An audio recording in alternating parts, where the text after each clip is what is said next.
Assassin's Creed. Damn, what a series.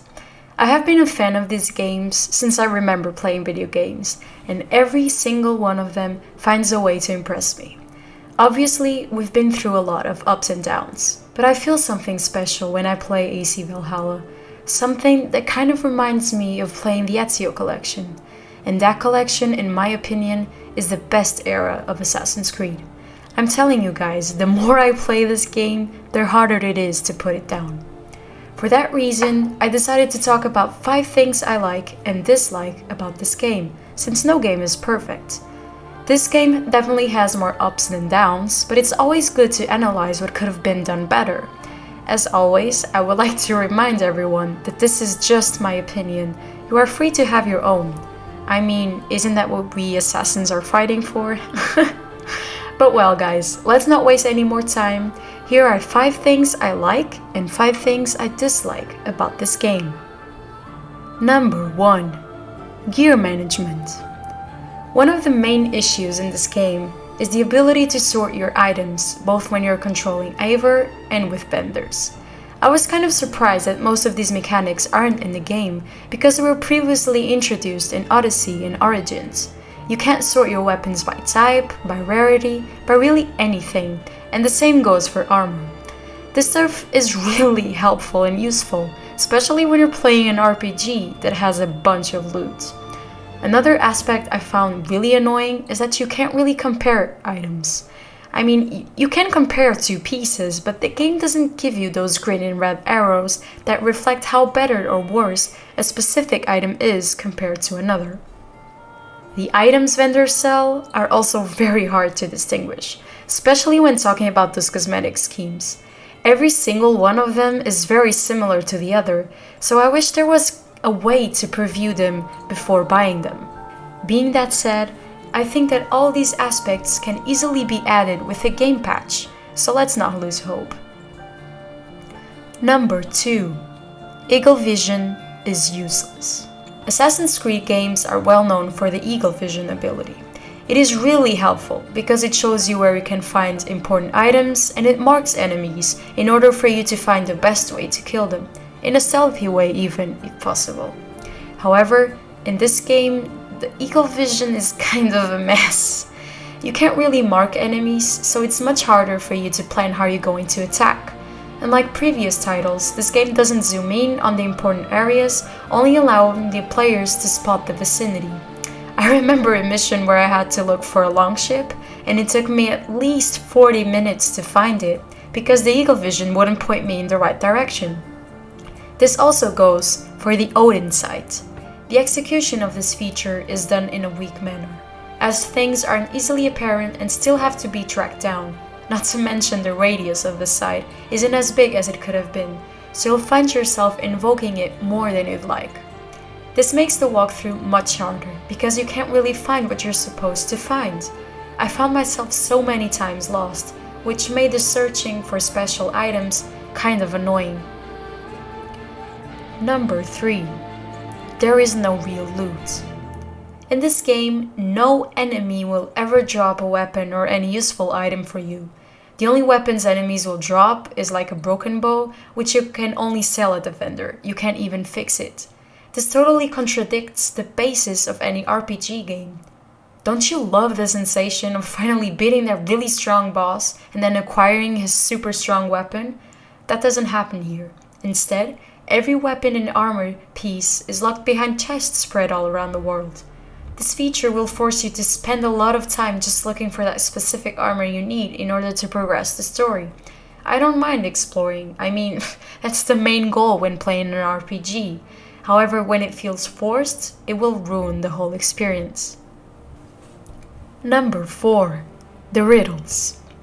This door is barred from the other side is now in my top 3 most hated phrases. Honestly, I get that chests and loot can't just be laying out in the open and should be earned, but Ubisoft, please give us some variety. At least 3/4 of all chests, big or small, are behind a damn door that is barred on the other side. The solution to opening it is also never really challenging. It's always the same houses you need to walk around and shoot at the wicker on top, or shoot through some window to open the door. I would rather reduce the number of chests but having more variety in paths to find them than having a lot of chests that are all found the same way. At least the breakable walls had some challenge and you had to find an oil jar in order to destroy them. Well, until you get the bomb skill arrow, that is. Number 5. The health bar. The one major issue I have about combat in this game is the health bar.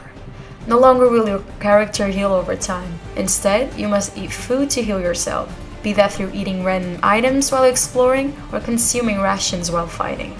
The thing is, initially you can only stock very few rations. There is an upgrade that you can do to store more, but in the beginning of the game, when you still don't have much, you'll find yourself dying a lot because you don't have the rations to heal yourself.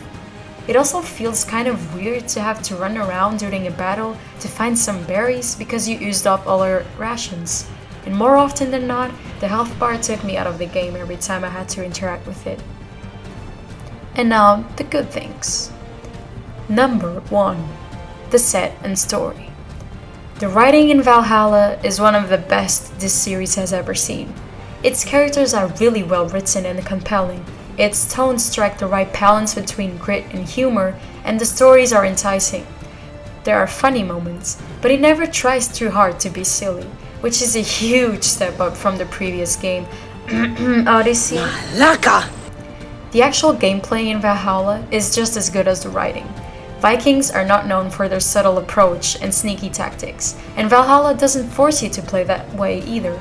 Like all previous games in the series, you can still sneak around and assassinate silently if you want, but barging in, axe swinging is just as viable as a tactic. While I played the game, I never got bored with any mission. I remember I was so freaking excited to go to England to meet the Ragnar sons. I'm telling you guys, if you have watched the Viking series and enjoyed it, you'll definitely love this game. Valhalla's world is also visually stunning and a contender for one of the best in the series. The rolling hills of Mercia, the southern marshlands in East Anglia, the dense city of London, the fjords in Norway. Ubisoft has crafted the 9th century England and Norway into a gorgeous landscape that does not suffer from the excesses found in Odyssey. Number 2. The settlement. The settlement in Valhalla is one of the main elements introduced, or may I say reintroduced, and it feels damn good. We first saw a settlement or city management system back in Assassin's Creed 2. You were tasked by Uncle Mario to renovate city buildings and structures. Funding these renovations generates revenue, and this concept would become the basis for any economic system in the following games. However, since the whole reboot of the Assassin's Creed series, we haven't had any type of economy system. That changes now. The designers of this game had definitely took what made the previous game's economy systems good and made it even better. In Valhalla, each building actually has a purpose in gameplay.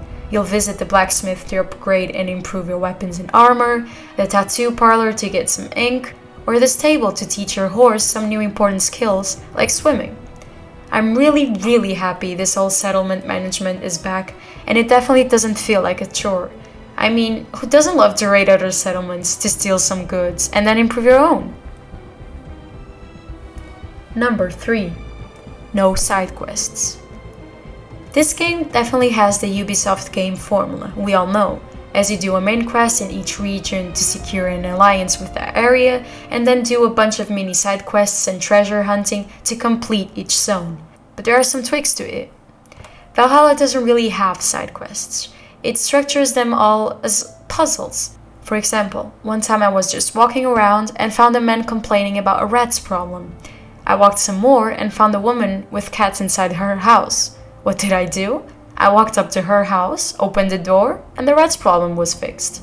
The game doesn't really tell you what you have to do, and it doesn't direct you anywhere in the map. Sometimes this can be a little disorienting when you truly have no idea how to solve something.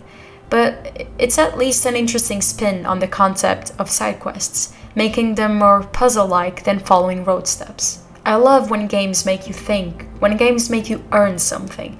So you feel like mysteries and puzzles like me, you'll definitely find yourself doing a lot of these new activities. Number 4. Player progression. The classic skill tree in-game menu allows players to customize the protagonists by unlocking new techniques and abilities as they progress through the campaign, but there's a twist.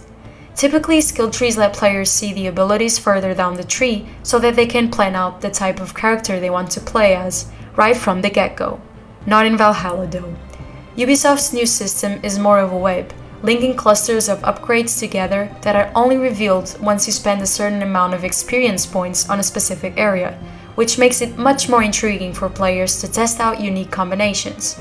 Also, you don't have to worry about using points in the wrong places, because at any time you can remove spent points and add them in other areas. Player progression doesn't depend only on your skills though. Obviously, the armor and weapons you use also have a big importance in your strength. The cool thing about this game is that if you want, you can use that one axe you found in the beginning of the game in love for the rest of the game, as long as you upgrade it, of course. This gives players the ability and freedom to choose whatever weapon or piece of armor they want, and also makes much easier to add variety between players. Number 5. Assassin feeling. One of the main aspects people were missing about Odyssey and Origins, and honestly most previous games, is the whole thing of feeling like a real assassin. Unfortunately, in those two games especially, forgot about what Assassin's Creed is really about. The fight between assassins and Templars, two societies that seek the same goal but through different paths. I mean, we didn't even have the Hidden Blade in Odyssey. The freaking Hidden Blade, which is the most iconic weapon of an assassin. Social stealth was gone. It really felt like the franchise was losing itself. However, now they seem to be on the right path again. Social stealth is back. Now if you open the actions menu, there's a possibility to cloak yourself. The moment you put the cloak on, you are suddenly playing an Assassin's Creed game. You are now a hooded person that has to be sneaky to complete its mission. You can now blend in with monks, interact with the population or items, so you don't feel out of place. And finally, using the hood will make it harder for guards to spot you. Also guys, hay is back. Freaking hay is back. I mean, hay has always been a big thing in Assassin's Creed games. The leap of faith also makes freaking sense now. It's not like previous games where everyone knows how to jump out of a freaking mountain. Now, in this game, there's actually a mission that explains the whole concept of the jump. It's these little things that old-time players like me want to see. These are the things that make Assassin's Creed Assassin's Creed. In conclusion, Assassin's Creed Valhalla embraces its series heritage and makes it a really rewarding experience for longtime fans as a result. I finally feel like we're going in the right direction. Obviously, this game isn't perfect, but Ubisoft seems to be trying to bring back the best of previous games and improve it.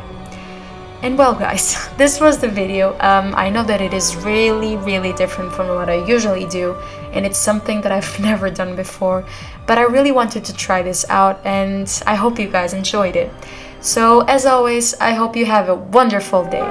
Bye!